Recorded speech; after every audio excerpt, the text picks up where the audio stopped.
So good evening, everyone. I'm Jeremy Jablonski, and I'm honored this evening to be here as your moderator. As you all know, we have a very important provincial election coming up sometime in the very near future. And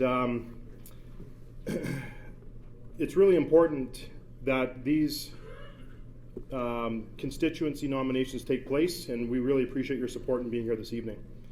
Before you are 4 qualified, dedicated, hardworking, loyal Albertans who are courageously seeking the opportunity to earn the right to run in the next provincial election as the UCP candidate in Red Deer South. So before we start, I'd like to encourage all of you in the room to remember that we are all on the same team. And regardless of the outcome of this nomination process, these candidates all demonstrate strong conservative values, and I know they will continue all to work hard in the future for the betterment of the province of Alberta. So our candidates from my right are Bruce Baruma, Adele Perotto, Jason Steffen, and Norm Wiebe. And I will more formally, yeah, absolutely.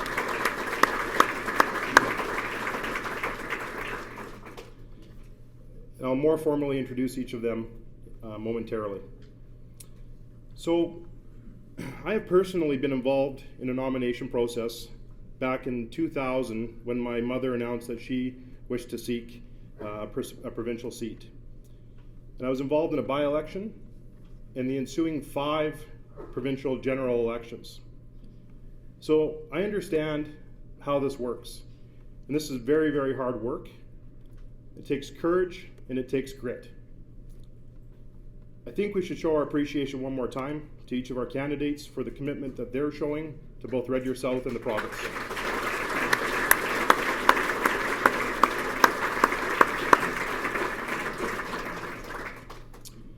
And I've also been on a nomination committee, and I know how much fun that is, and how much effort goes into planning the nomination and events like this evening's event.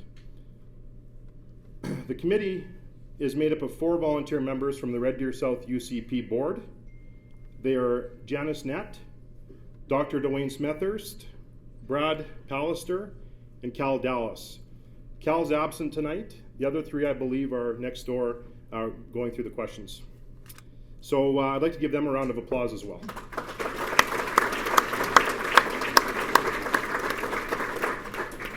And on that note, I'd like to set a few ground rules and explain tonight's process before we introduce the candidates and begin with the Q&A.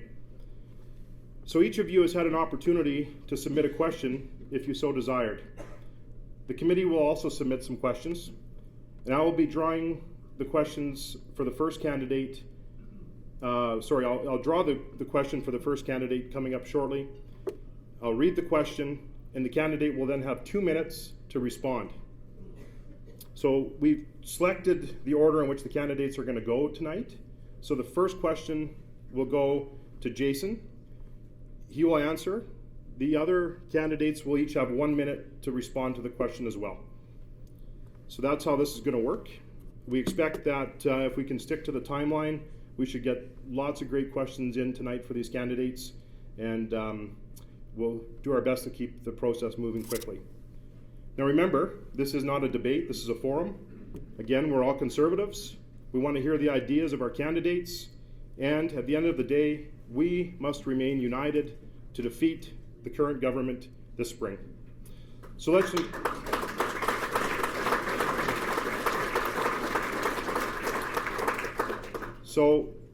let's just ensure that we, at all times, show our respect for the candidates and for each other in this room this evening. Thank you. And so now, it's my pleasure to introduce each of the candidates to you based on a bio that was provided to me by each of them. This is in no order. This is just the way the cookie crumbled.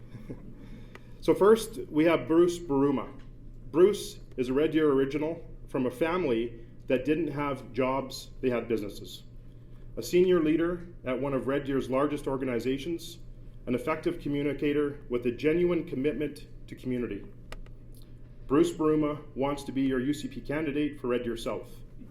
Bruce has been a committed conservative for 30 years, actively involved in constituency associations and election campaigns. Born and raised in Red Deer, Bruce's parents were immigrants drawn to Alberta for the chance at a better future. Andy and Grace owned many successful businesses and understood taking risks, seeing both good times and bad. Growing up and being involved in small business, Bruce understands the entrepreneurial spirit that drives Albertans. Bruce earned a business admin diploma at RDC, an education degree majoring in business, which he taught for several years, a master's degree in education leadership, and a grad certificate in public relations management. Bruce is corporate secretary and director of community relations at Red Deer Public Schools, part of the senior leadership team for 15 years. He is at the table shaping the district and the future of our community through its $125 million budget and 1,200 dedicated staff. Bruce has served our community on the Board of Governors at RDC, Youth HQ, AHS Health Advisory Council, the Red Deer Community Foundation, Canada Winter Games, and is a proud Rotarian and friend of the Optimists. Bruce is recognized as a qualified, experienced candidate, and he will be a strong, committed voice for the people of Red Deer South. Next, I've got Jason Steffen. Jason was born in Alberta and is the oldest of 5 brothers. He graduated from Lindsay Thurber High School and served as its student body president. After saving money by working in the oil patch at the age of 19, Jason moved to England to serve a 2-year mission for his church. Upon returning home, Jason attended RDC and then completed his business degree at the University of Calgary. Jason is a chartered accountant and a CPA. He is also a lawyer. Jason graduated law school from the University of Calgary and won the gold medal for highest academic standing. Jason practiced law at Warren Sinclair, a respected law firm in Red Deer, as tax counsel and then as a partner until 2012. In 2012, Jason started his own business, CA Tax Law, the only tax law firm in central Alberta. Jason has served on the organizing committees for Rotary Black Tie events and Citizen of the Year events, as well as other events in our community. Jason has also served on the board of the Red Deer Chamber of Commerce to represent the interests of local businesses. In 2013, Jason co-founded and currently serves as the president of the Red Deer Taxpayers Association, representing the interests of property taxpayers. He has also served for many years as a church youth leader. Jason and his wife Jenny have been married for over 20 years, and they are the parents of 2 sons, ages 19 and 17, and 1 daughter, age 12. Jason has completed a number of marathons and has a personal best time under 3 hours. He also has completed an Ironman triathlon, and he enjoys sailing, skiing, and backpacking adventures in our mountain parks. Next is Adele Parado. Adele has lived in Red Deer for over 22 years, married to Daryl Mullen, and together they have 5 children and 10 grandchildren. Her professional training is in business, marketing, and education. She is fluent in both official languages, French and English. Adele has served, chaired, and fundraised on 20 boards, including the Mayor's Task Force on Ending Homelessness, Community Housing Advisory Board, United Way Cabinet and Kickoff Luncheon, Rotary Clubs of Red Deer and District, Chamber of Commerce, Festival of Trees, Provincial and Local French Association, French translator and MC of the 2014 Bid Committee for the 2019 Canada Winter Games, as well as several other boards and organizations.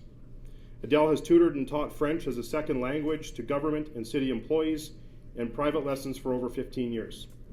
Adele Parado owns and operates 3 businesses. Bota Decor, event planning, wedding officiating, and interior design. French Please, French tutoring and translation business. Along with her husband, they also own and operate Castle Rock Contractors, a renovation construction business. And Norm Wiebe. Norm was born in Coaldale, Alberta, to Alfred and Teresa Wiebe. He is the eldest of 4 with 3 younger sisters. Norm was raised in a Christian home, learning good manners, good work ethic, and fiscal responsibility from an early age. He started grade 1 at Mount View Elementary School after his father moved to Red Deer to start a new business. He grew up hunting and fishing in the backcountry and learned to respect the wildlife, the environment, and the importance of conservation. After high school, he enlisted in the Army, selected a combat arms role, and trained in communications as a radio operator. Served with the 1st Canadian Mechanized Brigade Group, Headquarters and Signals Squadron. After the Army, he attended Red Deer College briefly, worked for Border Paving, and later for Johns Manville, until he completed the necessary educational requirements to start his business. He started his financial practice 15 years ago, providing financial planning, investments, and insurance as an independent advisor. His licenses and education were obtained mostly through the Canadian Securities Institute, and he is currently studying for the Chartered Investment Management designation. He helped start the Red Deer Fencing Club, served as a coach for 10 years, and helped to build the club into a self-supporting organization. Norm has served in various capacities with Red Deer Pentathlon, Sport Council of Red Deer, Neighborhood Watch, Deer Park and Lancaster Community Association, Red Deer Fencing Club, and Alberta Fencing Association for 11 years, mostly as president. Currently serving as the Hospitality Ministry Coordinator at his church, Norm also volunteers with the Red Deer Citizens on Patrol and the Knights of Columbus. Happily married to Lyra and blessed with 2 children, Seth, age 4, and Blossom, age 2. So those are our 4 candidates, and at this point in time, I would like for everybody to get comfortable, and we will begin very shortly with the first question. Timers are ready? Candidates are ready? We're doing the introduction first. Yes, good point, Jason. Getting ahead of myself. Apparently I like the mic too much. Very good. So yes, we do actually have the opportunity for each candidate to introduce themselves to you. And we did a little draw. And so the first up to the mic is Jason Steffen.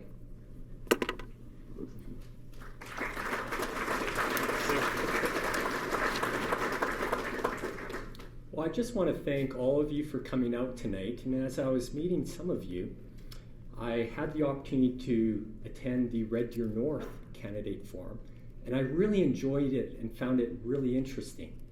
And you know, I'm not sure how I feel about the situation that I'm currently in. It feels a little different. I want a government, or why I'm running is I want a government which sets a good example for its citizens, especially the rising generations.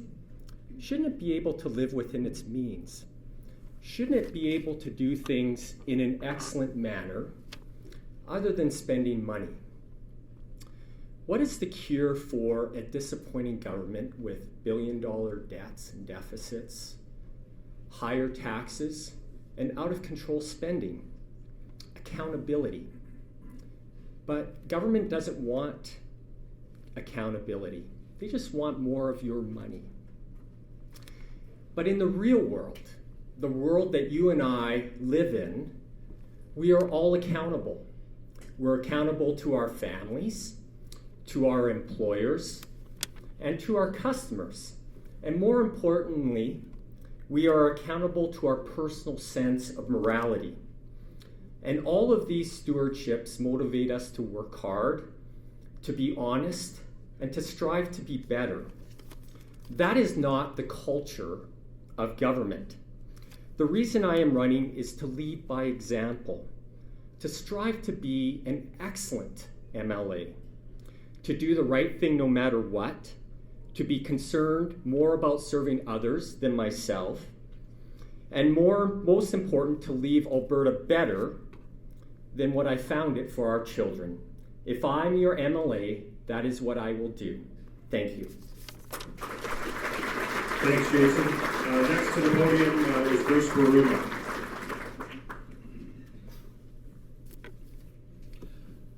Remember the Alberta Advantage? when Red Deer was in the middle of the Golden Corridor, which was the economic engine for all of Canada. When fellow Canadians felt that Alberta was a land of opportunity, when there was better hope and better confidence across this province. We haven't heard that for a while. You know, the last 4 years have been tough on Red Deer. It's been made even more difficult by the decisions of Rachel Notley, as well as what Justin Trudeau has done to this province. You know, in seeking this nomination, I looked at the challenges, but more importantly, at the opportunities we have to make Alberta better and stronger, to get things right.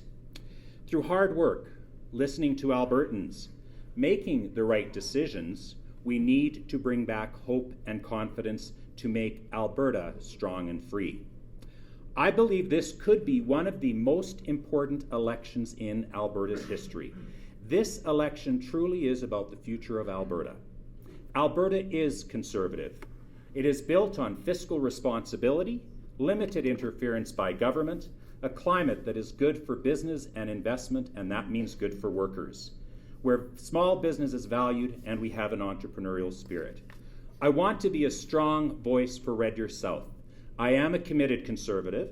Through the work that I do as a senior leader and my active involvement in our community, as well as my strong communication advocacy skills, I believe, and many people say I'm qualified to be a champion for Red Deer South.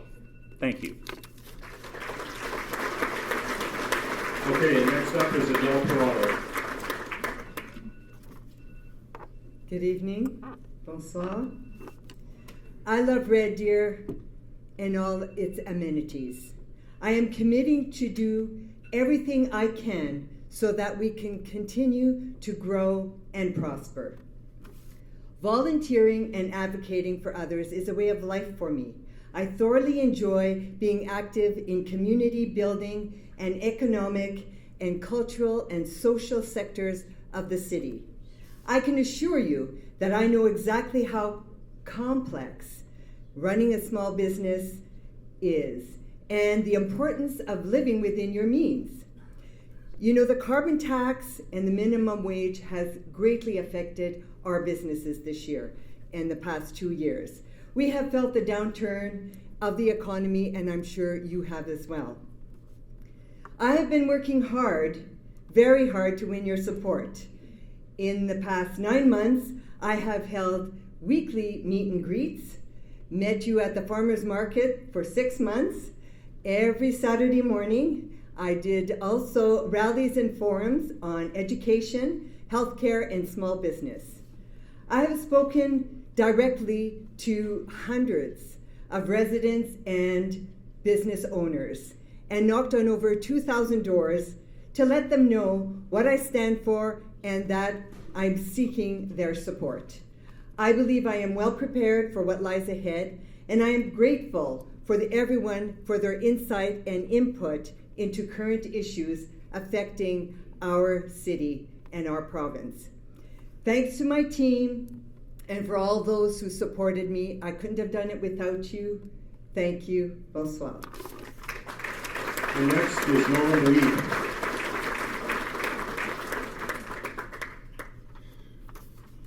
Good evening, everyone. Thanks for coming out.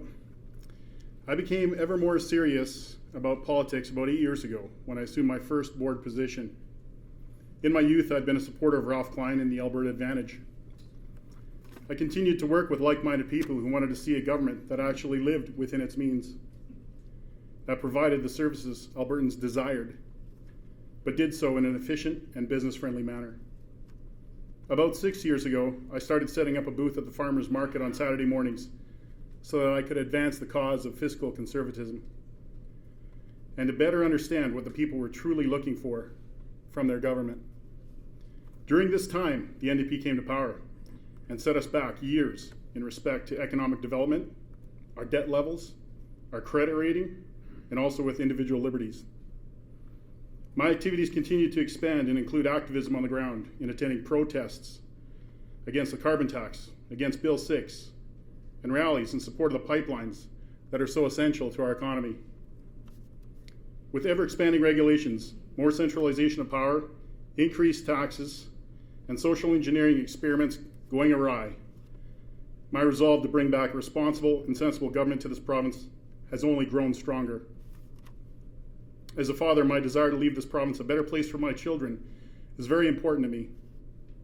I love Alberta, and I want my children to be able to grow up here and benefit from all the natural beauty and economic opportunities that I've enjoyed. I hope that I can count on your support to help me get to work bringing back the Alberta Advantage.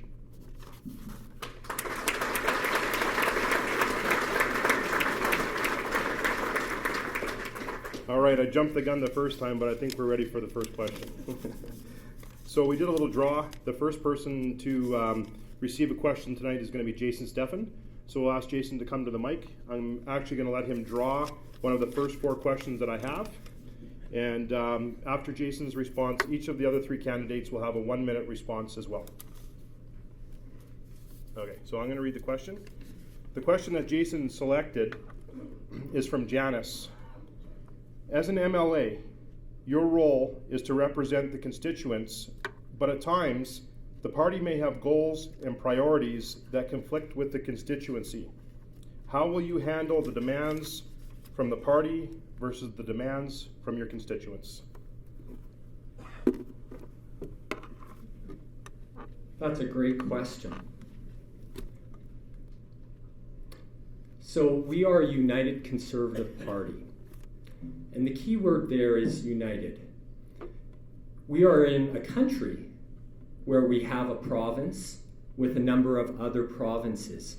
And by analogy, you can think about how Canada really needs to operate in a manner that looks for the good as the whole, even though perhaps some of the individual interests of some of the provinces, such as, say, British Columbia or Quebec, may not support a pipeline. In the same spirit as a constituents or part of an individual team in government, we need to think about the greater good. You know, we need to act together. The whole idea of being a country is that together we're stronger than we are individually. Likewise, as a province, we are stronger when we act together in terms of our individual constituencies for the greater good as a whole. Now, having said that, we need to represent the interests of Red Deer on a principled basis. For example, we have not a catheter unit if we have a heart attack. That is a service that is a life or death service. And that is a particular service that really we should have in Red Deer to support the individual needs of our own constituents. So we should act together where it makes sense and where it benefits the province as a whole as we act together. But in respect of individual needs that we have of a province or as a constituency, we need to be strong. Thanks. Thanks, Jason. Next up on the question is Bruce. Bruce, you have 1 minute, and do you need me to repeat the question? I'm fine, thank you. Albertans were tired of the way that politics had been done in the past. And if we look at the foundation and that of the United Conservative Party, yes, we are united, but there is that grassroots guarantee. And that's meaning that the policies that are developed need to be from the members, and it needs to reflect that.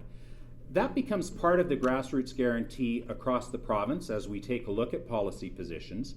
But as your MLA, grassroots would be our constituency association and others that are around here. So in terms of taking the direction, I would want to hear from our constituency association and from others that are knowledgeable on the particular issue, and make sure that I am representing the views of this community, because that's what a grassroots guarantee is supposed to be. In doing so, I recognize how the game is played and that you need to have loyalty to the party, but I think by reflecting the values and the priorities of this community, if they are at odds, then I would seek the wise counsel of our community to say, how do we proceed with that? Thanks, Bruce. Adele, you're up. Well, I promised my husband if I was going to run in this race that I would continue to be with the people, talk to the people, be part of the people. And these coffee get-togethers were very important. and these rallies and also the forums. And I learned so much from the people. And I think that we can divide our time, and it's all about balance. We have to balance what we do in our family every day, the food we eat, the grocery stores we go to, the air we breathe, etc. I think it's really important as a MLA to represent your constituents, find out what they want so that you can bring it to the table. And when you're there, represent the party. And I know that I wouldn't run in this UCP party if I didn't believe in the leadership, if I didn't believe in the values and what they stand for. Thank you. Thanks, Adele. Norm?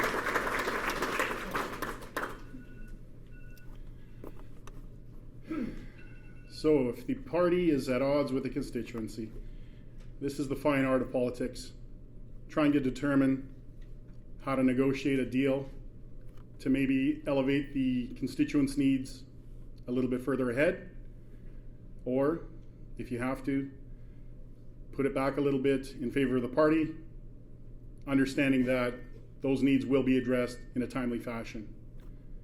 If it came to the point of the party saying, that is never going to happen, you're never getting, let's say, for example, a cardiac catheterization lab, then that's when you'd be coming to loggerheads with your own party. I don't think that this would happen, but ultimately in the end, the loyalty of the MLA should be to the constituency first and foremost. Thanks, Norm.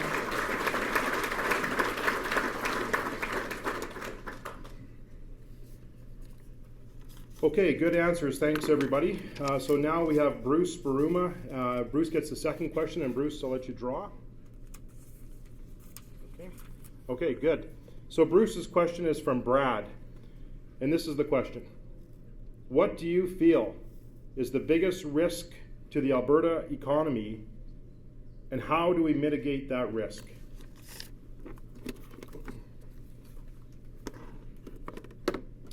The reality is we're all in the oil business. It doesn't matter what you do in this community, you are part of the oil business. And we are losing our market share through a variety of different issues, but that has to be what our priority is. We need to get our energy to market, and we need to have a longer term vision for where that is. We take a look at the role Rachel Notley has done trying to get a social license through a carbon tax, and look what that's gotten us. We have a prime minister who lacked confidence in the economy to bring forward this Trans Mountain pipeline. What a terrible message we sent out when we said private sector can't do it, we'll buy it. And by the way, the report came out this week today from the Auditor General saying we paid way more money than we should. Government doesn't know how to do this. We need to instill confidence in the private sector to be able to get the job done. Justin Trudeau doesn't know how to run a pipeline. Trans Mountain and the investors need to do that. So we need to get that money, that oil to market. That is the pillar of this economy, and we have to look at ways of doing that better. We have to show we don't need a social license, we need an economic license. How many people from all across this country come to Alberta and have come to Alberta and brought wealth back to their communities because this has been the economic generator, not just for Alberta. We are the economic generator for Canada.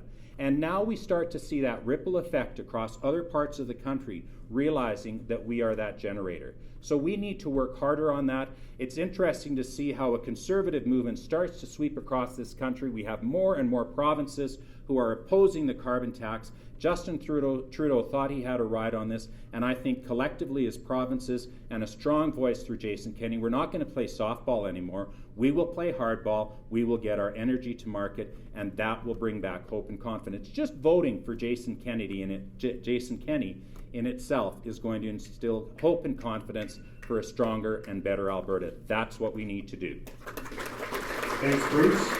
Adele, you're up with a 1 minute response, and do I need to repeat the question? 1 minute response? Okay. Thank you. By definition, Alberta is Canada's energy province. We have 180,000 people out of work. And I agree with Bruce, if we don't get that pipe going, we are going to not be able to bring in more industry and more people here. Red Deer is right in the middle, and we're a service industry, and we have to be able to put ourselves in the middle as agriculture and also with the oil. We have to support innovative and rely on these two things. Innovation. Right now, what's happening at the college, they are innovating with technology. So I know that we're on the right path. We just have to get into power so that we know we can get this pipe going, get jobs.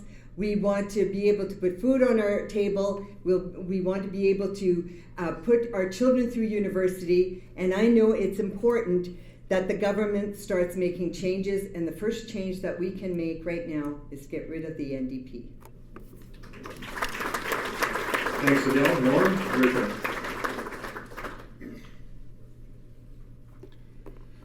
So working in the investment industry the last 15 years, I have seen nothing like the last 4 years. The flight of investment capital out of this province is alarming. And it isn't just dollars leaving the province. When those dollars are leaving, that's jobs leaving. That's prosperity for our community leaving. And it's going to take more than just a change of a few policies. We need a change at provincial and federal levels. I agree with my colleagues here. Justin Trudeau has done lasting damaging effects to this nation. It's going to take a long time to repair it. But we need a strong conservative government here in Alberta, a business-minded government, so that we can move things forward. We can reduce the red tape. We can reduce taxes. We can instill an environment of confidence in the investment world. And we can bring back the Alberta advantage. Thanks, Norm. Jason, you're up.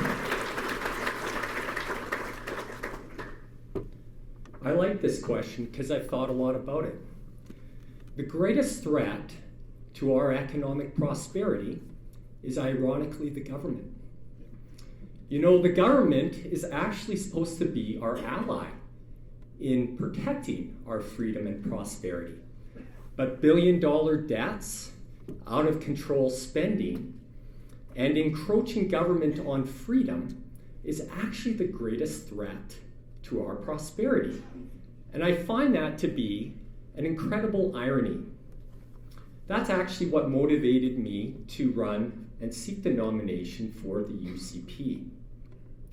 So while pipelines will come and go, and hopefully they will come and stay, but we actually need a cultural change in government.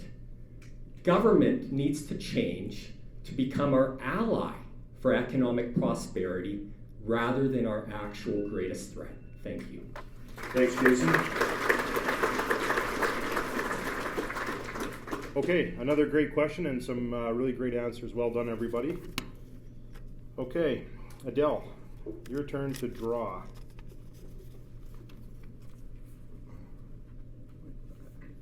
Yeah, exactly. Okay, and this question comes from Cal. What local issue do you feel particularly drawn to champion as the potential future MLA for Red Deer South? Thank you. Well, this is a tough one and it's not pretty, but I really believe that we have to prepare our children for the future. And in order to prepare them for the future, we have to educate them. And right now, the opioid crisis is out of control. And let's be realistic, opioid really is fentanyl. So we have a problem with people buying drugs on the street, but we also have people taking fentanyl because they've been prescribed that drug. And a young lady shared a story with me to a horrific year that she had last year. She said that her husband was prescribed fentanyl, and it was administered by the doctor. And the fentanyl, just like the opioids, changes the chemistry of your brain. She said it's so important to have proper detox center with trained personnel, staff that will have mercy, understanding, and education for the family, because it is terrifying to see someone come off a drug like that is so addictive.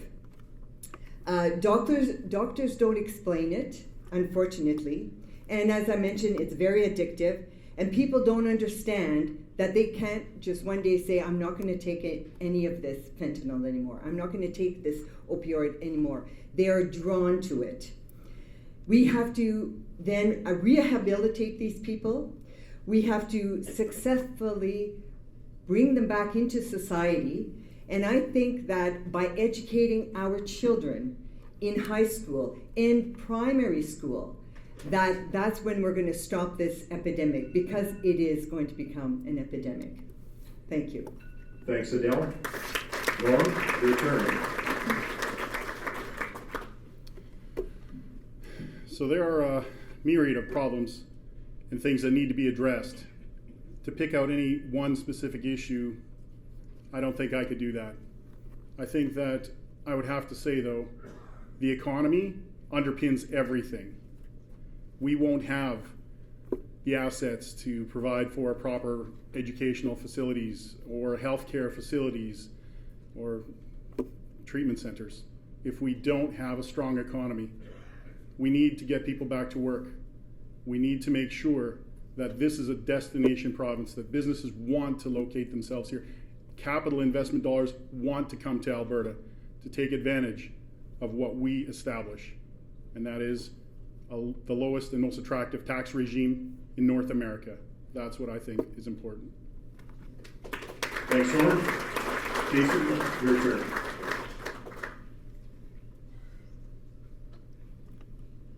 I really like this question because it actually is why I moved back to Red Deer. I grew up in Red Deer and I loved it.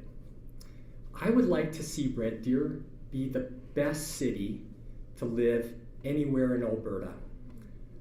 I came here because I wanted to raise my family here.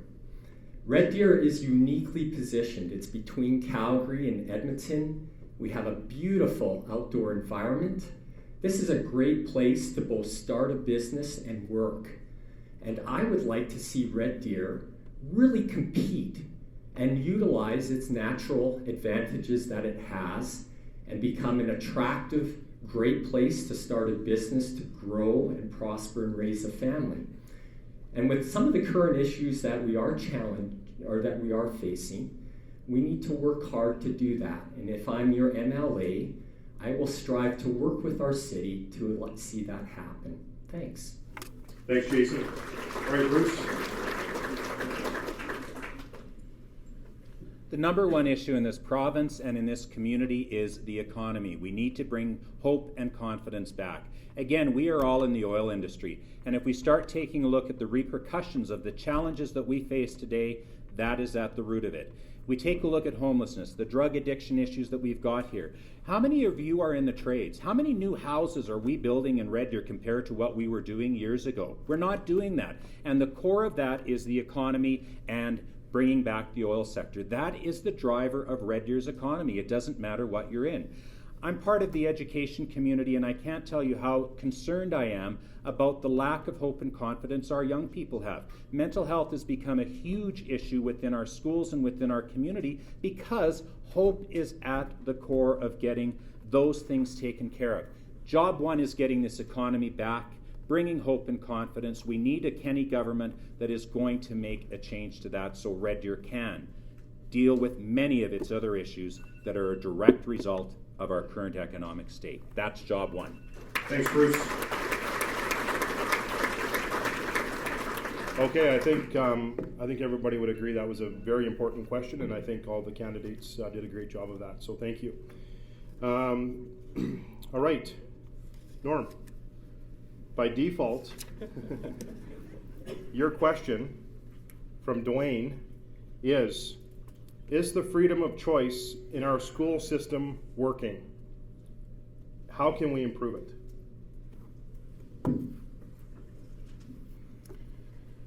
When it comes to education, Alberta is kind of unique. We do have a fair amount of choice, a lot of options available.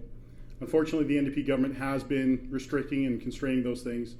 They continually push to try to bring us towards a single system, single public school system. They put pressure on homeschooling. They put pressure on some of the private Christian schools. And the way they do that is reducing funding. I think what we should really strive for is a system that focuses on the education of the child first and foremost, not the system. The formula that I would recommend would be funding following the student. And we would have to do some calculations to determine the numbers, but if we could have fairly equitable numbers across no matter what system you chose, I think that we would see far superior results. And it would really unleash the power of teachers, because now we could see perhaps new private schools opening up, or new types of schools, new types of delivery methods for education, online, or maybe small neighborhood schools. I think that really is the key. So to burn it all down to one thing, funding following the student should enhance our options and choices dramatically. Injecting a little bit of a business sense, market thinking into the education system is to be desired. Thank you. Thank you, Norm. Jason, you're next.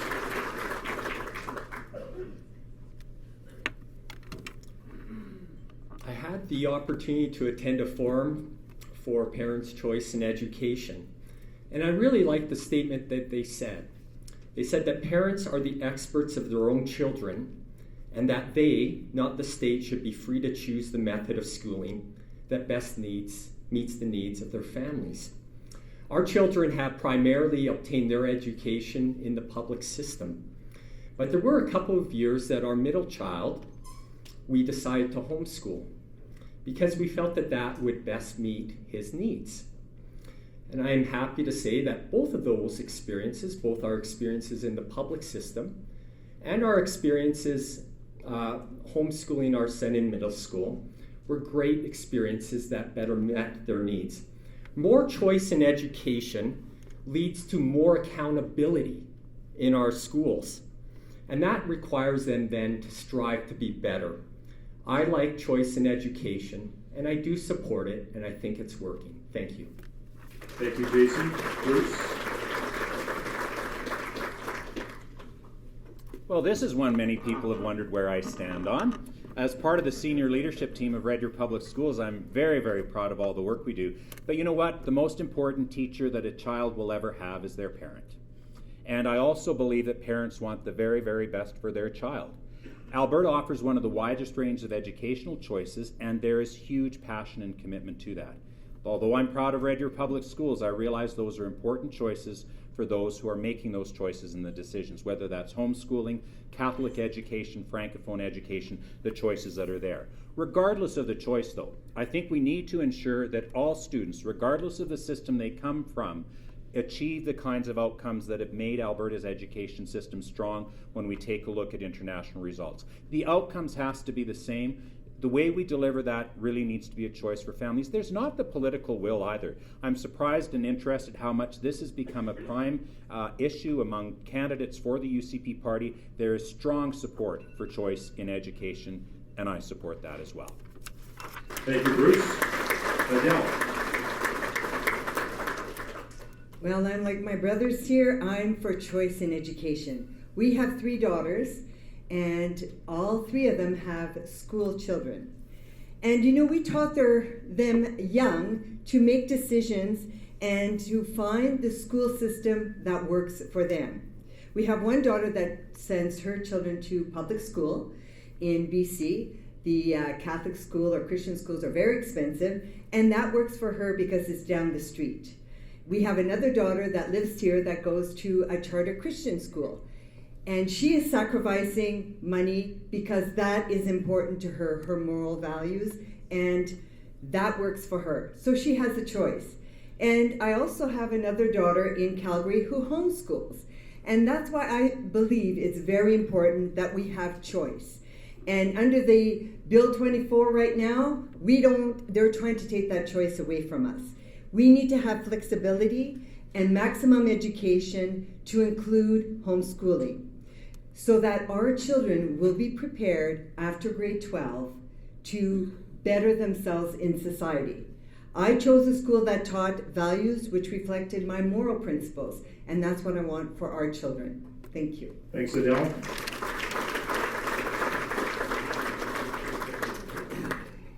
Okay, thanks again. We now have the questions that came from the floor, and we're going to do the same process.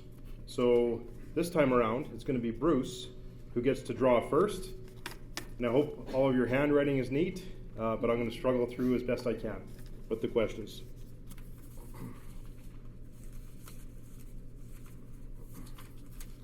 Perfect. Okay, this question comes from Tracy in the audience. What is the role of government?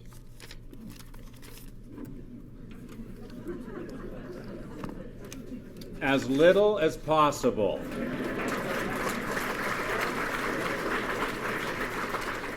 I should repeat that again, as little as possible. You know, government plays an important role, but I think increasingly over time we've asked them to take on more and more and more. As Alberta has had increasing wealth, we have put more and more and more on the plate. You know, as we face the budget crisis that we are facing as Alberta, as we take a look at approaching a $100 billion debt, you know, a former boss of mine said, "Don't ever waste a good crisis." How many of you would agree that Alberta's budget is in a crisis situation now? Hands up. Are we in a crisis? This is our opportunity to make those important decisions on what those essential services are for government. In saying that, we need to have a balanced perspective. The last time Klein went through this example, you know what? We cut infrastructure. We need to make sure as we move forward that we're not just looking at what those needs are for today, but how are we building a framework for a long-term future for Alberta. Key things for government: infrastructure is one of those resources that they have to take responsibility for, but we take a look at the key services that are the responsibility of government. A solid, confident health system, an education system that prepares our province for its future. We need to take a look at good security for this province, and then we also need to make sure that government is creating policy and climate that is going to make for a strong economy. Right now, government is over-regulated. We need to cut that down. We need smart government. We don't need big government. We need to rein some of that in, and the crisis we are in right now gives us an opportunity to speak and talk with Albertans and define what we expect government to be. Maybe we need to reinvent government a little bit because of this crisis. Thank you, Bruce. Adele? Well, coming from a political family, my father was always involved in politics, and he said, "You are the government.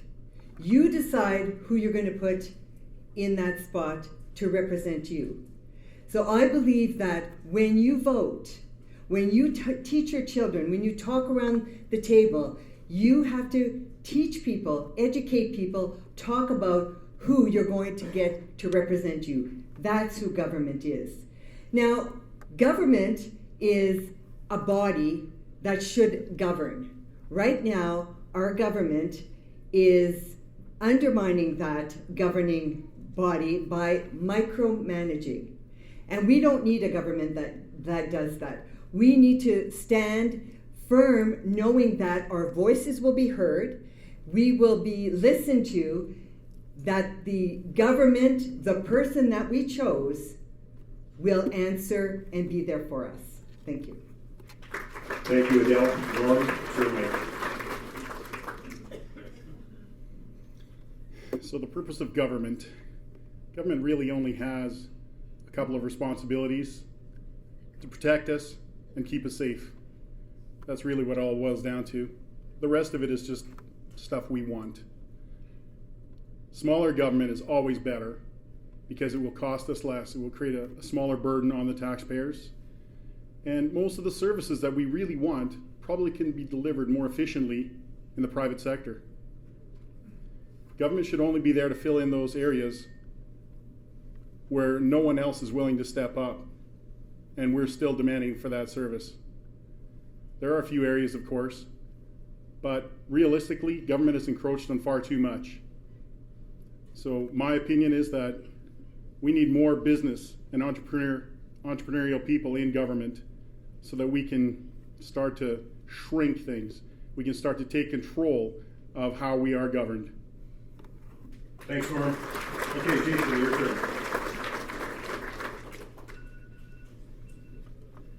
The role of government is to protect freedom. It doesn't create freedom, it's there to protect it. Government doesn't create economic prosperity. It's there to enable it to happen on its own. Government is there to allow us to express ourselves freely, to live our lives as we see fit, so long as we don't encroach on the freedom of others to do the same. Unfortunately, what has happened today, and we're seeing in recent times, is there's some confusion about the role of government.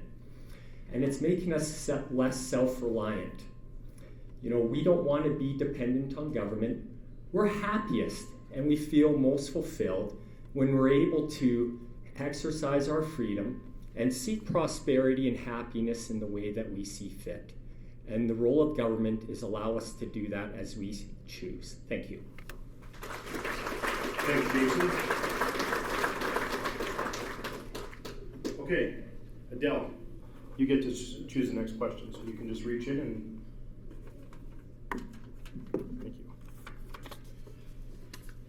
Okay, so the question is from Dick on the floor, and it's regarding the debt. As we all know, it is out of control. How do we reverse this spiraling debt? You know, I always wondered what that tightening your belt meant. And I think that's what this is. We are $8 billion in deficit and $60 billion in debt. And as I understand it, the philosophy behind this kind of reminds me of my kids. Borrow for instant gratification, spend now, and worry later. And that's what our government has done. People are living beyond their means, and so they have to pay interest. And some of our kids still don't understand that. Why are we wasting money? We should borrow it instead. That's how the government is thinking right now. Sometimes borrowing makes sense. For instance, if your stove breaks down, you have to put it on your credit card and work for it next week and pay it off. We have to start smart borrowing and be a responsible government. When we borrow, we should think about the outcome, not the income, the outcome. Think about the operators and think ahead. Obviously, that is something that our government is not thinking about. I believe that at some point, I know we're going to have a lot of ideas putting this together, and I came up with one that's kind of out there, but implementing an estate tax. That may work. Thank you. Thank you, Adele. Norm?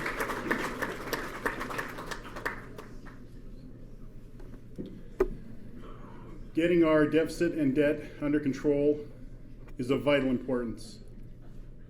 Governments, in my opinion, should not be borrowing money, especially at a provincial or municipal level. They should be able to structure things in such a way that they can make payments as they go, build as they go. But we are in a position right now where we are approaching, well, as Adele said, about $60 billion in debt, and probably by the time we get to a deficit balanced budget, about $100 billion, I expect. This is unrealistic. I mean, it's just ridiculous that we are saddling the next generation with a massive amount of debt.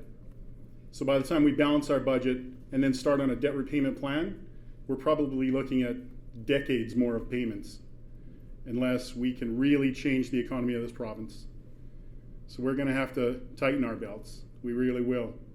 And I think a lot of that has already happened to everybody in Alberta, well, with the exception of a few. Thanks, Norm. Jason, you're up.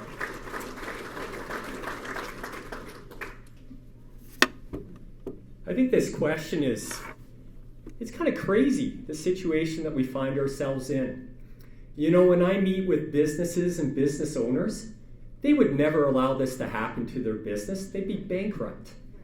You in your own personal homes, if you find that your revenues are not exceeding or are less than your expenses, you cut your expenses. You don't keep borrowing more and spending more. So government needs to lead by example. They're setting a very poor example for our children. And our children in the rising generation are now starting to view our government with contempt. And that's not a good thing in these challenging times. So government needs to lead by example. Elected MLAs need to lead by example and do what is right.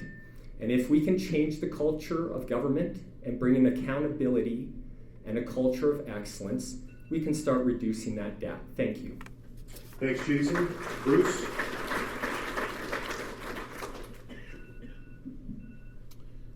Another one of my colleagues said you can have anything you want, you just can't have everything that you want.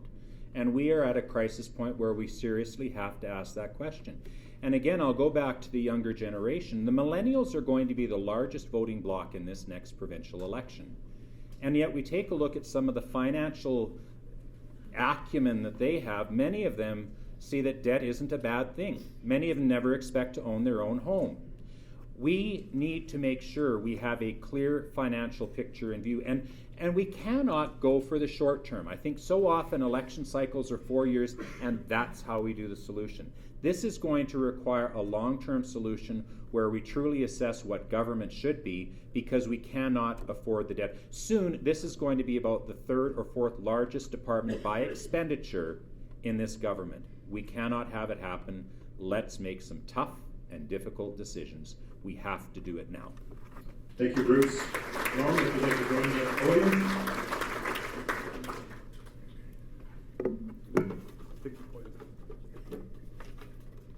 Okay.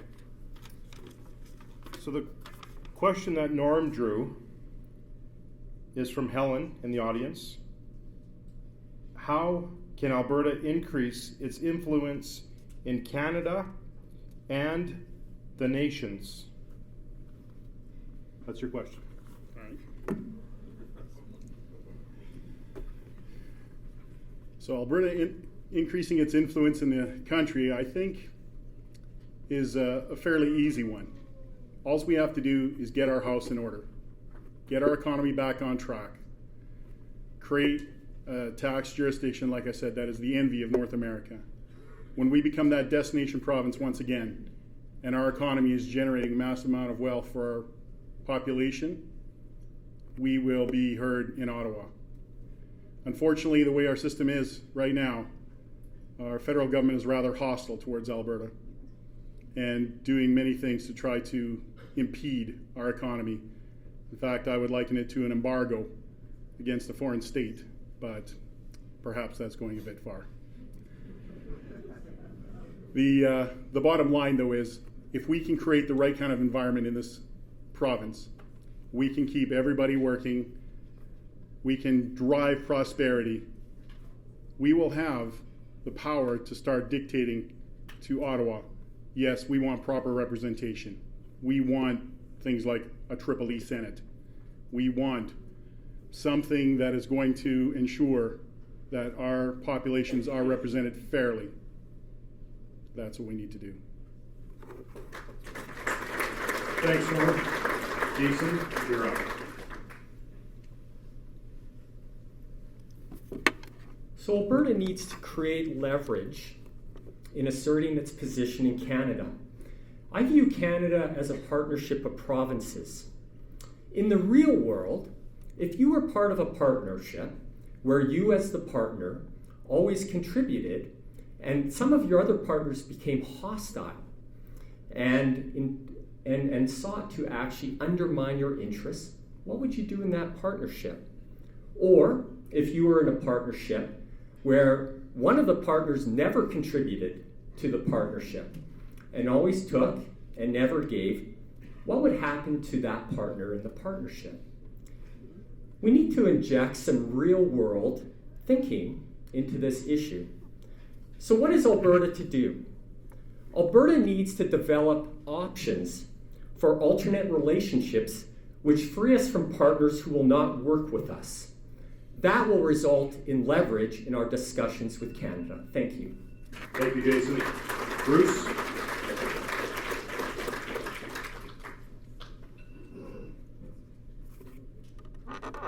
It's a tough question because sometimes I wonder the plight of Alberta if we really are able to do that. You take a look at the increase in separatism. Consider the conversations we're having in this province about the inequity with equalization payments. I think Albertans are very, very upset about those particular issues. Keith Guerin in the Edmonton Journal today said, if we were to take some of the things that the federal government is doing to Alberta and say we want the same things to happen to the other regions of Canada, they're doing a tanker ban for oil sales, on the west coast. Why are they not talking about that on the east coast?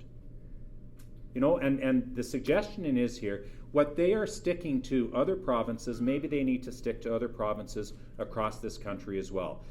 We need to win allies. We're seeing a change in a conservative movement taking place across this country. I think that will make a difference. I don't think Justin Trudeau has the amount of friends that he did in the past, and we have to wait and see as well what we can do in October and maybe find a more friendly conservative government. We have a tough job ahead of us, but I think more and more Canadians are seeing where their inequities are, and we need to keep pushing those. Thanks, Bruce. And Adele. Well, that's a tough question, as you mentioned. But as we take care of our own, we'll be able to expand. And I really believe in small business. My grandfather came from Europe, and he started his business with a handshake. And so did my father many times. And I really believe that we need to think of our small businesses, because every time a small business closes, our tax base is diminished. And as we grow that small business, then we can sell things to other companies. A lot of people are buying online today. So I think it's important that we build what we have here in order to go elsewhere out of the province. Renew that Alberta advantage. Thank you. Thanks, Adele. And Jason, if you join me at the podium for question number 8. Is 8 great? Oh, sorry about that. Okay. So the question comes from Penny on the floor. What measures will you take to reduce crime in our area? I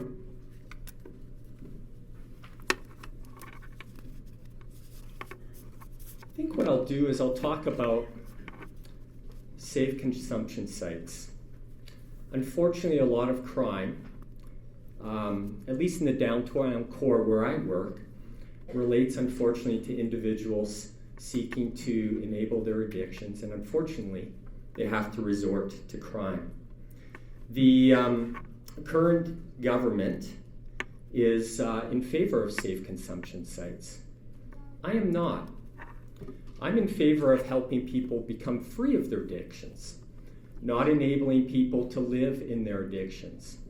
As we help people become free of their addictions and become self-reliant and happier, they will be able to live lives that they would choose themselves, and to be free of their addictions and not to be part of crime.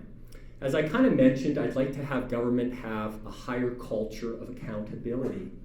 We need that in our culture individually as well, in our communities.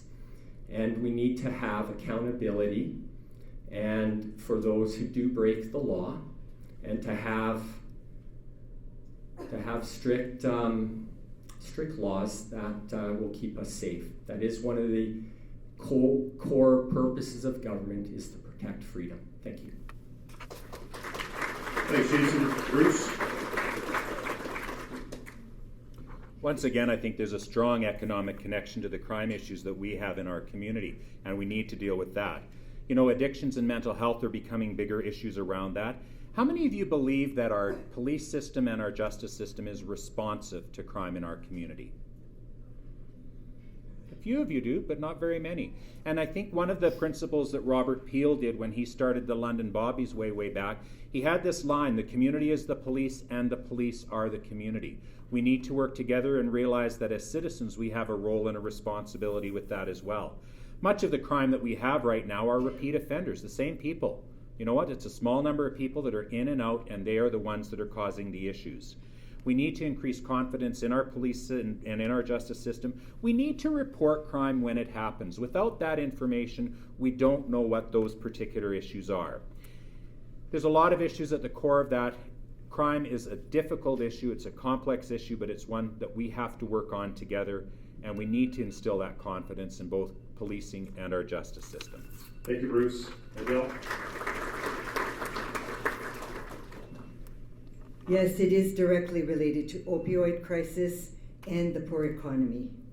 I'm tough on crime because we got broken into at 2 a.m. in the morning, and the young gentleman was high on opioid or some form of drug, and he got away because he was 15 years old and got a slap on the wrist. So 90% of the crimes are done by 10% of the same offenders. And as Bruce said, we have to work with our police force. We should be mandating GPS tracking devices on repeat offenders. That way we can keep track of them. I really believe that we have to feel safe in our homes, and the way that we can feel safe in our homes is educating ourselves and working with the police. Right now, the police, we have 170 police officers here, and in Medicine Hat, about the same size, they have 200. So we're a little bit short on having police. But I know that the police were there within a half hour, 20 minutes when we got that break-in. So we need to work with them. We need to work together cohesively with our frontline people that are out there fighting for us. Thanks, Adele. Thank you. We need to move on. Norm, please.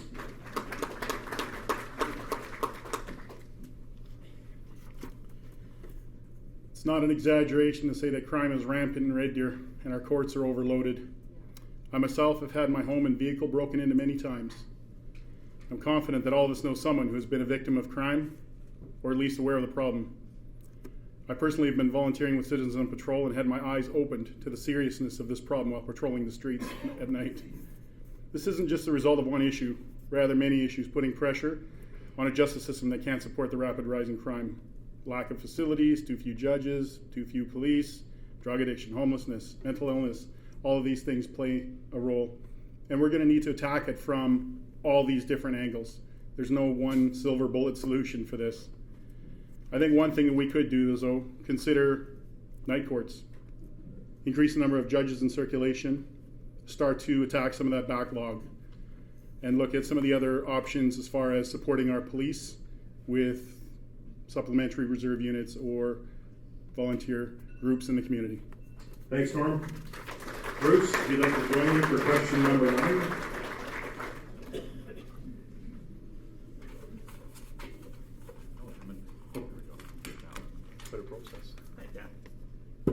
Okay, this question comes from Chris on the floor.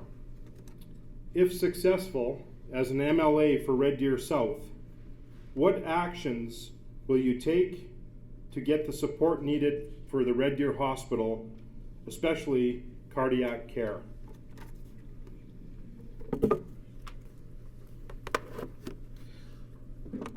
I sat on the Health Advisory Council for Alberta Health Services for 5 years. 2 years ago, I was the chair for that council, where we're really getting community input on what the issues and the priorities were for healthcare. I hate to say it, but after 5 years, I quit. I was so frustrated with the plans and the reports and the studies. And yet again, on this cath lab issue that is so important to the people of Red Deer, we are spending another $1 million on a business case for this. We keep piling those up. And it was one of those things that really did frustrate me about it. I did have a meeting with, we've had a meeting with a few docs about this. One of them is one of the leaders on the committee that is really forging ahead, and we're starting to see some progress on this. But we as a community need to identify what our top priority is, and there are many needs that are going to be asked of us across the community. But I think there is a resounding support. It's not just our cath lab. That business study needs to look at additional OR spaces. We need more beds in our hospitals. You know, we are serving an area of over 400,000 people. This is not just Red Deer's hospital, it is Central Alberta's hospital. It seemed at one point Alberta Health Services felt we should congregate health services in Edmonton and Calgary. And they started to abandon some of those local issues. Healthcare is local. It's one of those issues that need to be taken care of locally. I believe the citizens of Red Deer are very clear that that is one of the priorities. I have been very interested in that issue. That was one of the reasons where I expressed that interest in part of being the Health Advisory Council, is seeing what those particular needs are. That would be one of my top priorities, because I understand it's one of your top priorities as well. Healthcare is important. We're not even prepared for an aging population that's going to be coming up. How are we going to be able to do that? We need a solid plan, a made in Red Deer Alberta Health Services plan to get our hospital and the services that we need taken care of. There's OR doctors that are sitting idle because they don't have OR time. They could use more OR time, but they're not able to do it. Thanks, Bruce. Just like night courts, maybe You night got you on surgery. there, Bruce, thanks. Adele, you're next. Well, unfortunately, it's not in the capital plan for expansion. So we're going to have to work hard as the next MLA to make sure that our voices are heard. We need 98 beds, 3 operating rooms, and 18 emergency beds. But we're not, as Bruce mentioned, working around the clock for these operating rooms. And we do have an aging population that right now we have 575,000 seniors in Alberta, and by 2031 we will have 973, and we haven't accounted for that. But a lot of these aging people should be put in different hospital, auxiliary hospitals. So we have to look at the plan. We have to look at the big plan again and reformulate it and re-strategize. We have been sitting in hospitals for too long. I have a quick story to mention to you. Maybe I don't have time. We wait too long in the emergency room. Thanks, Adele. Nora?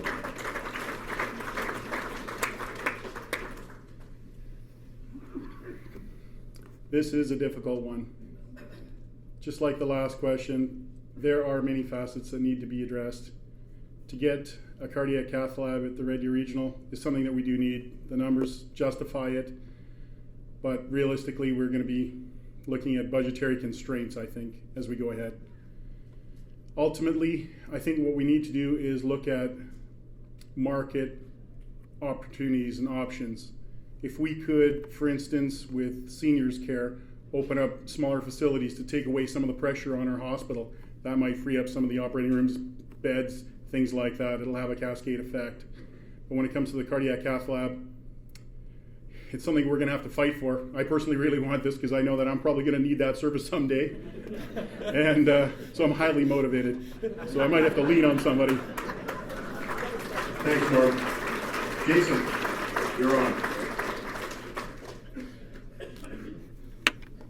Norm, if you're successful in this, you might need it even sooner. You know, health is the largest government expenditure at $21.2 billion. That's almost 40% of government spending.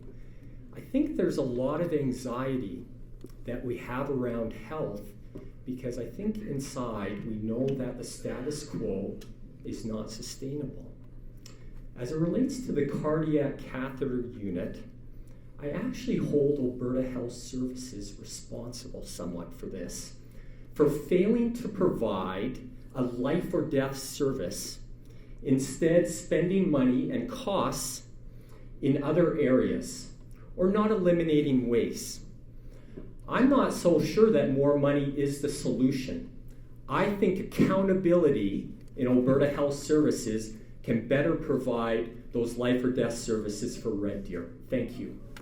Thanks, Jason. Adele, will you join me at the podium, please?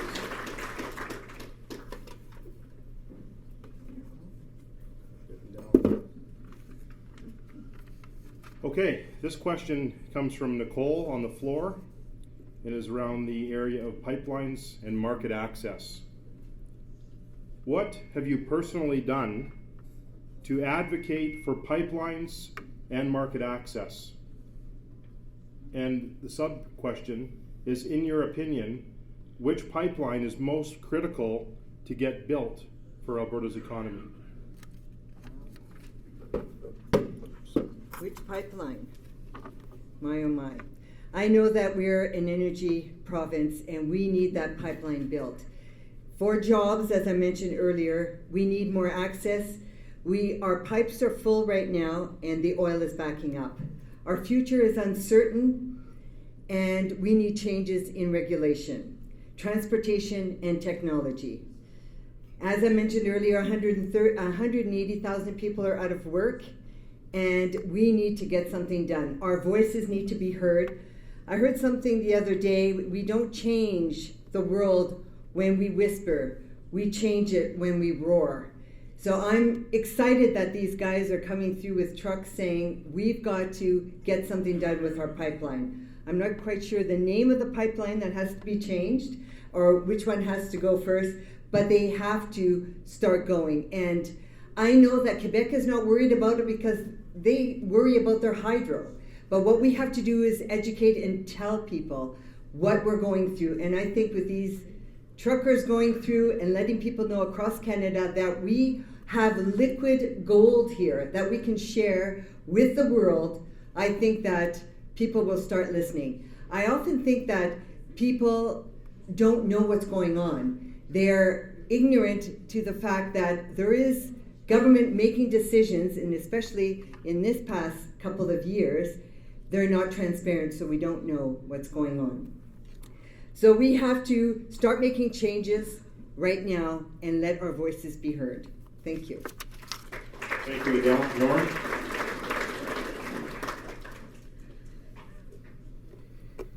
So what have I personally done to help pipelines? Well, a few years back, I started attending an awful lot of rallies across this province. Years ago, we saw this problem developing in the investment world. We knew the capacity that was going to be coming online as some of these projects come to development, to fruition. But when the government started creating more and more barriers, and we saw court cases and challenges against pipelines, we knew that this problem was going to get worse and worse and worse, and it has. So I've been out attending an awful lot of rallies over the last few years, making my voice heard, getting out there, supporting things, making donations if necessary. The pipeline, I guess, that would probably happening first would be Trans Mountain. The government owns it. We need to get that thing done and get it out of their hands as quickly as possible. Northern Gateway should never have been vetoed. I'd love for us to revisit that one. Energy East, same thing. That one should have been already underway. We need that one built. Keystone XL has to be done. Thank you, Norm. Jason?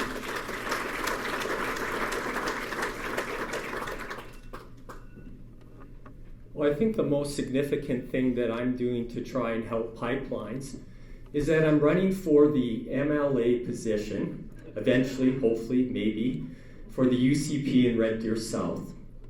Of course, I've attended the open house that they had a couple months ago at the Sheraton, where we talked about how much money Canada is losing on not having access by the oceans to export our valuable oil resource. I'd like to see, in terms of the most important pipeline, is actually the Energy East pipeline. The reason I say that is that our most reliable customer should actually be ourselves.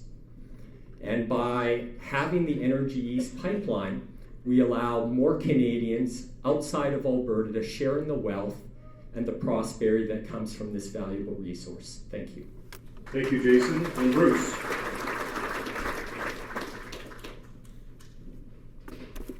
Well, I've got increasingly more frustrated with Justin Trudeau, and I've recognized that Rachel Notley is not going to get it done. I think, like most Albertans, we've just been frustrated, and we do need to do more.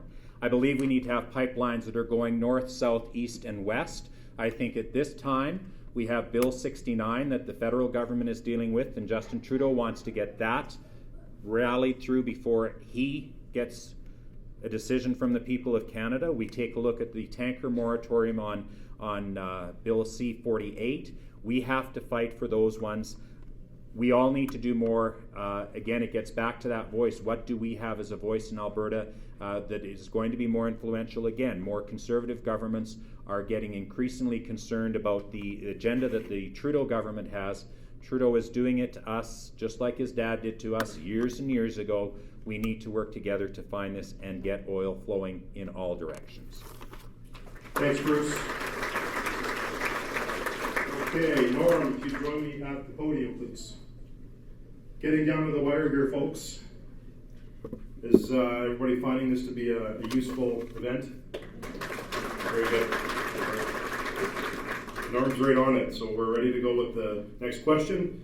Comes from Darlene on the floor regarding carbon tax. What stance do you intend to take on the carbon tax, and why is Alberta going to be paying more than other provinces?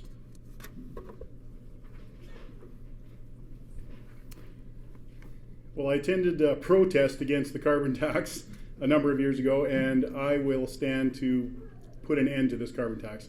I think it's one of the worst, most regressive forms of taxation that our government's ever dreamt up. I guess it was essentially just a way to sidestep a GST increase and pull the wool over the eyes of the electorate. Unfortunately, it's going to take a lot of work. We have to eliminate the carbon tax here provincially, but then we also have to start putting pressure on our federal government to try to get rid of those at the national level. The revenues that come from taxation, our government expects that they are going to reinvest, and they talk about how it's revenue neutral and they're plowing the money right back into our own communities. This is garbage. I'm sorry, but all it is just more taxation for an irresponsible government that cannot control their spending. Carbon taxes attack the things that we need. We live in a cold climate. We need heat. We need fuels. We need these things just to live and to survive. Taxing these things isn't right.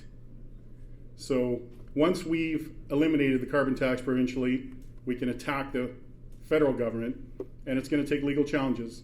And I know that Jason Kenney's already been speaking to this at length, how they can form a legal team to challenge the federal government and bring this tax down. Hopefully with the help of Premier Moe and Premier Ford from Saskatchewan and Ontario respectively, we can take a strong provincial team against the federal government. And with any luck, in the fall, maybe replace that federal government anyway. Kick them out. Thanks, Norm. Jason, you're on. The carbon tax is a really poorly designed tax. The reason why I say this is it actually makes Alberta less competitive vis-a-vis other jurisdictions. In Alberta, we really compete on a global basis for investment to develop our natural resources. The carbon tax actually creates a disincentive for coming to Alberta, and I think we've seen some significant losses for that. In Canada, we only account for 1.6% of the global total of greenhouse gases. When we're making sacrifices and when our main competitors, such as the US, are not participating in those sacrifices alongside of us, they benefit from our self-inflicted wounds. As Norm mentioned, the reality is we live in a large country that is cold, and I am never going to support penalizing us for those realities. Thank you. Thanks, Jason. And Bruce. How many of you knew that a carbon tax was coming to Alberta in the last election? Did you hear about a carbon tax in the NDP platform? Well, you have heard about a carbon tax in a Jason Kenney platform. He's made it very clear that that's going to be one of the first things that goes. One of the concerns I have about the carbon tax is that 2/3 of that are just rebated back to the people. So we're taking all that money out of one pocket and 2/3 of it's going back in other people's pockets. We're not being responsible with that. It's a tax that needs to go. And when we see what's happening across this country with other provinces wanting to pursue legal action, as others have mentioned, and threatening not to move forward with that, Justin Trudeau doesn't have a mandate to continue with the carbon tax. We need to fight that as hard as we can. I think it's one of the pillars of the UCP platform as we move forward. Let's axe the tax. Thanks, Bruce. Adele. Yes, I agree with all of these gentlemen. We have to scrap the tax, especially the carbon tax. And I say this every time I talk to people. We need to fuel our cars. Because we live in a cold country, we're not going to drive our bikes. We have to put our lights on in the morning because the sun comes out at 8:30 in the morning. We're at work by 9. We shouldn't be taxed on carbon tax where we don't have that footprint in this country, in this city, in this province at all.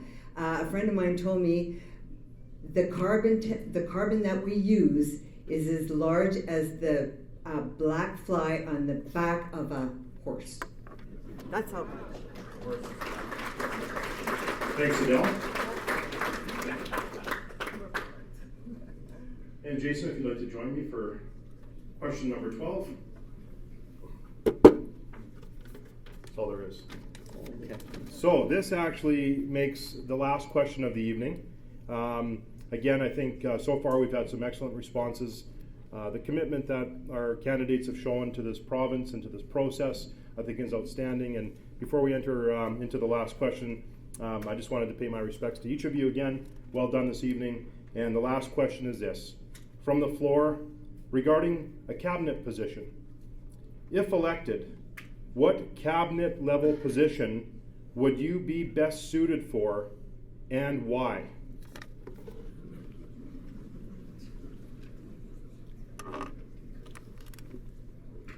First of all, to let you know that I didn't run for office seeking a cabinet position. I sought to serve. But having said that, in terms of my background, so I'm really passionate about the business that I'm currently in. I practice tax law. I work with local businesses throughout central Alberta, and we try and meet their commercial objectives, working with a very complex statute, the Income Tax Act. And it is really complex, and it's always changing. And I've always enjoyed the challenge of practicing tax law because it requires me to learn about a whole bunch of other areas of law, because income tax really intersects with commercial law, trust law, corporate law, and real estate law, property law. In terms of the cabinet position that I would probably be best suited for, it'd be Minister of Finance. The reason I make this comment is, first of all, I have a lot of background in business, and I've really tried to excel and become very good at what I do.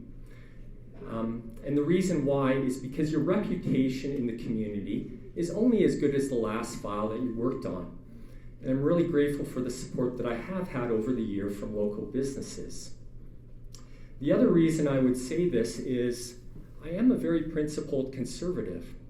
When I was on the Red Deer Chamber of Commerce, I saw that there really wasn't a voice that was really representing the interests of property taxpayers in Red Deer.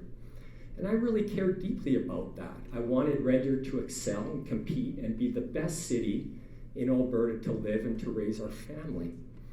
And so I really like a government that lives within its means, because when government does a great job, it allows us the freedom to do a great job also. Thank you. Thank you, Jason. Bruce.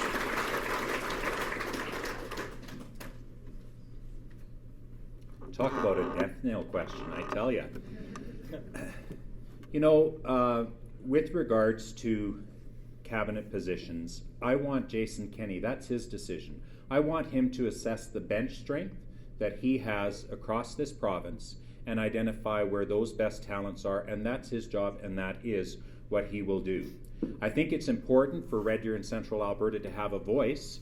I think it's important because that's where many of the decisions are.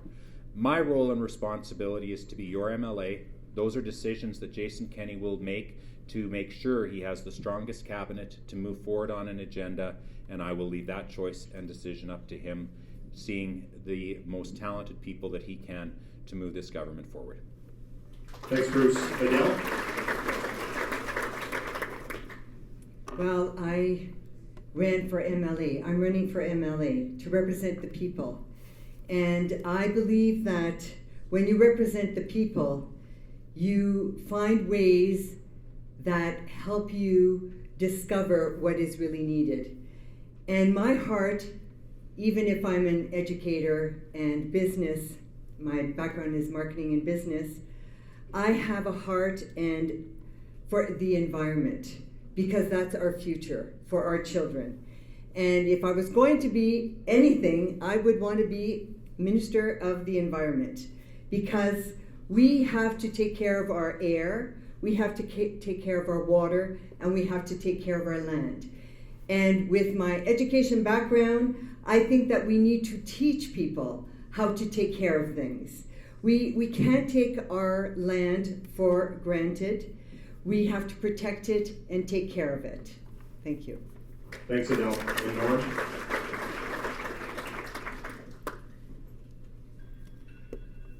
So, interesting question. Like the others, I never really considered much the prospect of perhaps becoming a cabinet minister.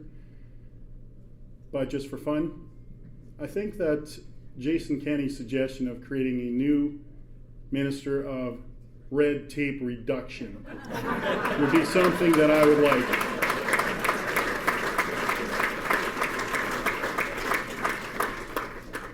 Working in the investment industry, I suppose becoming a finance minister would seem very natural, and that would be something that I would desire. But that red tape reduction thing, I think that I would just love to wade into something like that.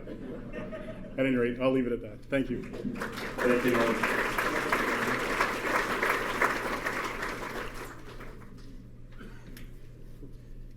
Well, this could be a first. I've never been to a political event that is going to end early. With all respect to our candidates, of course. But we have one more thing to do, and that's closing remarks. And so we're going to go in reverse order for the closing remarks. And so first, with 3 minutes, I'd like to invite Norm Wiebe back up for his final remarks.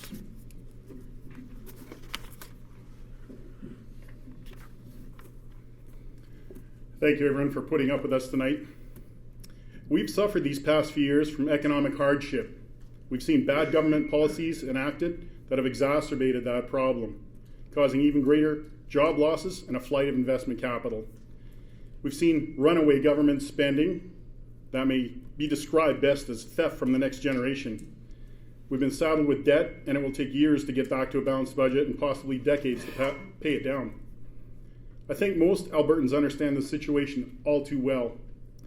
Some through personal and painful losses, others through seeing friends and family suffer. We understand the reality of our situation, and we're looking for change. What I must say, though, is that there is hope on the horizon. A new government is coming. We will not only survive this, but we can turn things around in a serious way. Through the application of greater freedom, we can bring about a period of economic activity and opportunity that everyone prospers from.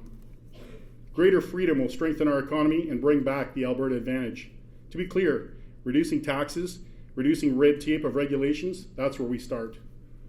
These kinds of actions will position us as an attractive place to invest and send a strong signal to the investment markets, attracting business activity and the jobs that go with it, workers to fill those jobs, a strong and competitive marketplace that drives even more growth and prosperity.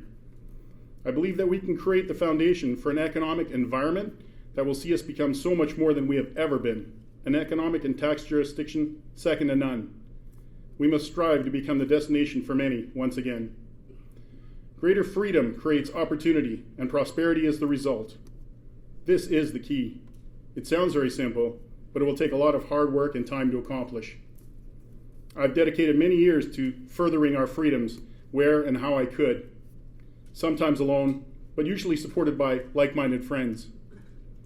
I pledge to continue this work to help achieve more freedom and liberty for all Albertans, as the future of our children and future generations depend upon it. My philosophy has always been that of servant warrior leadership. I served my country as a soldier. I served my community as a volunteer, as a coach, in leadership roles in some of the boards I've been on. I understand politics and diplomacy, negotiation and compromise. But I'm not afraid of a fight, and I will stand up for what is right. I believe we should be judged by our actions, not just words. During the course of my life, I've learned many things from different perspectives, and I learned more than a few lessons the hard way. It's one thing to say you understand a person working in the trenches. It's another to have lived in it. I know that my track record clearly demonstrates my integrity for grassroots, my focus and steadfast commitment to this community. The selection of our candidate is up to the membership, and I hope to impress upon you the importance and the ramifications of your choice. Norm, thank you very much. We need to cut you off there. Well done. Adele, you have 3 minutes. Before I begin, I just want to thank our moderator and the LCNC and also our South constituency for putting this together. Give them a round of applause. They did an amazing job. Even the chairs look nice. My closing comments will set out to explain why I believe I'm the best UCP candidate for Red Deer South. As you have heard, I have a wealth of experience working with many community organizations. I have a reputation for being a hard worker, and I'm a team player, and I'm honest. I learned early while working with my father, who groomed me in business and politics, that the job gets done when we find ways to work together, find common ground, and make sure that my time and energy is directly focused on the objectives of the project. For those of you who know me, you know I like to speak to people, hear what they have to say, be approachable, transparent, and help them whenever I can. I am a networker and an advocate for those who are most vulnerable. I have been known to multitask and accomplish all of my objectives, no matter the timeline. My mission is to bring the voice of the people of my riding to the forefront of the Provincial Legislative Assembly by representing them as their MLA. I'm focused on my community. I believe in the grassroots, people that who are here to be governed and who are part of the government. This is where the government begins, the grassroots people. And they want pipelines built, their jobs back, elimination of the carbon tax, more business to the city, debt reduced, more funding for the hospital, and choice in education. Ladies and gentlemen, this province is in trouble. 2019 is a new year, and we need new ideas, new ways at looking at our priorities. We need a new action plan to get people back to work and the economy growing again. We need a new fiscal plan so that our children and grandchildren don't pay the price of our extravagant spending. We need new leaders who really know what the problems are and work hard and smart to solve them. We need to renew that once again celebrated Alberta advantage. Ladies and gentlemen, on election day, remember, the only thing we don't need is another 4 years of the new Democratic Party. Together, we can make Central Alberta and our beautiful province stronger and become the economic hub of Canada once more. Please support me as your number one choice. Thank you. Good evening. Thank you, Adele. Well said. And Bruce.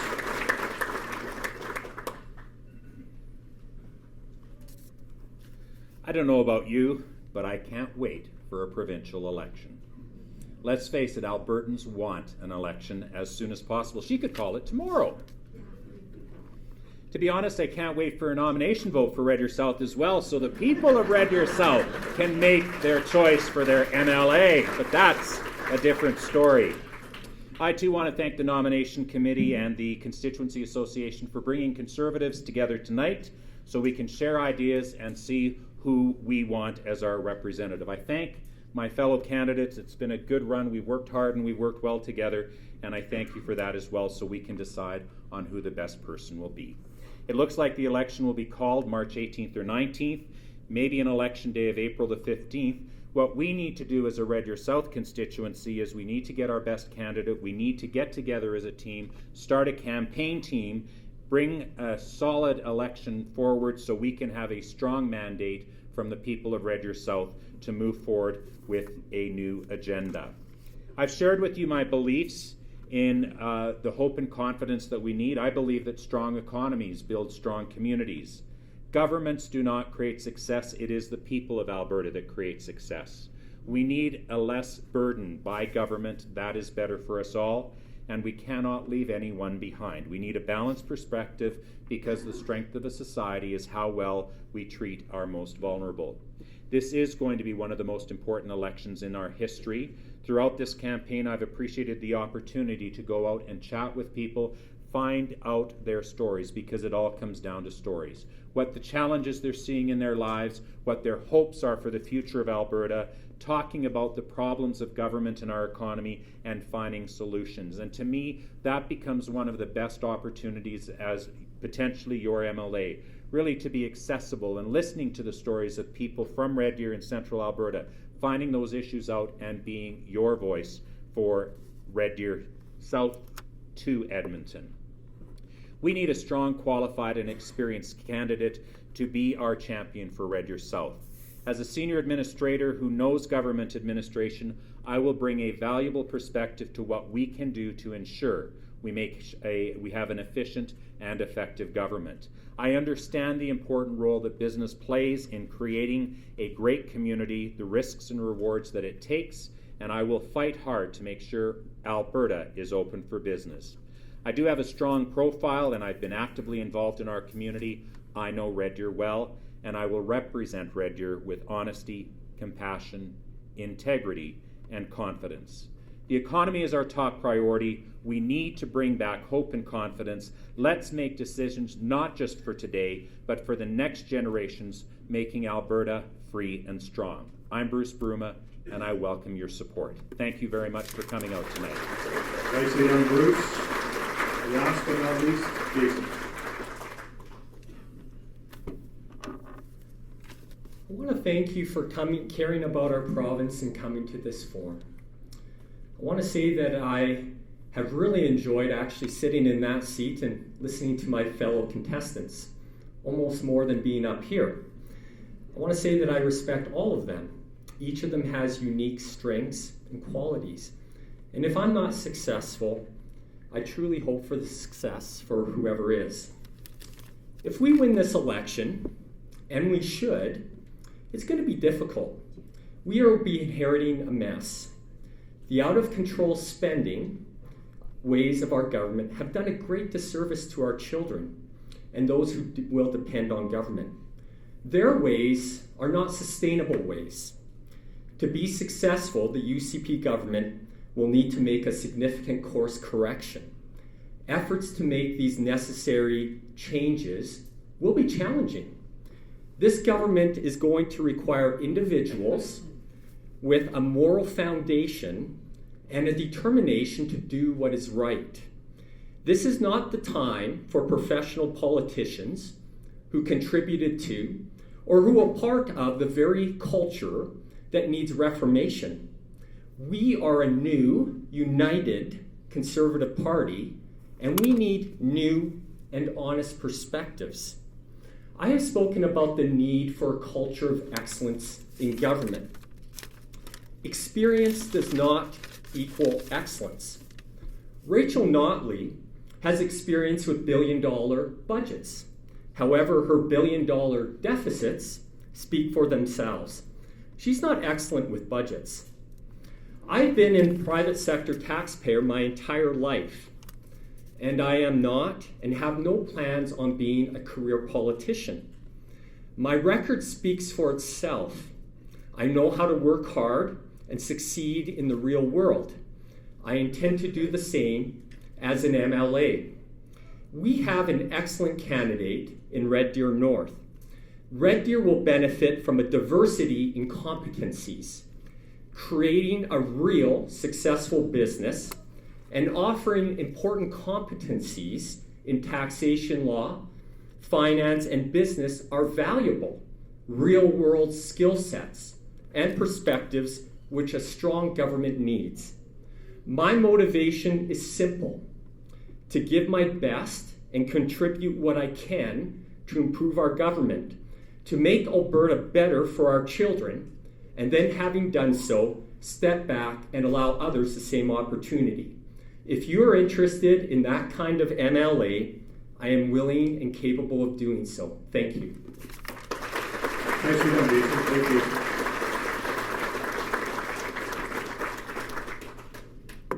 Okay.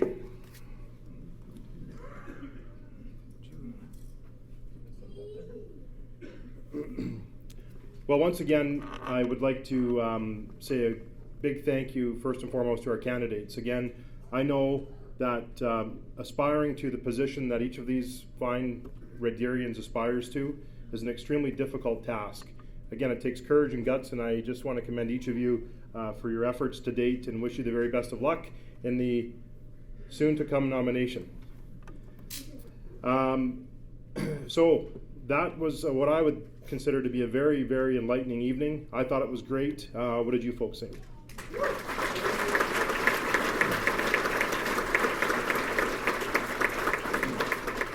I think Red Deer South is going to be in good hands no matter which ways this goes, and I'm looking very forward to the upcoming election.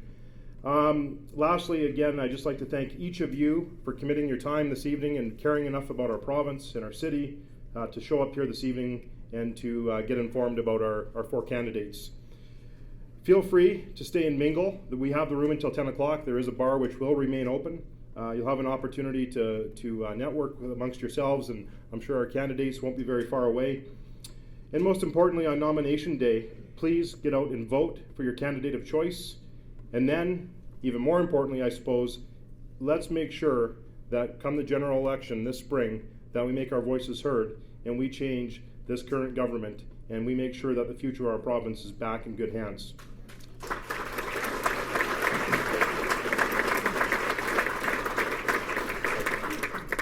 Again, just a thank you to the LCNC for putting together this nomination process, as well as this evening's events. Thanks to the Holiday Inn, Shazma and Jamil. I think Jamil's maybe still in the room. Thanks very much. You've done a wonderful job. The room looks like a wedding banquet in here. And again, to all of you, thanks for being here. It's been my pleasure this evening. Thank you and good night.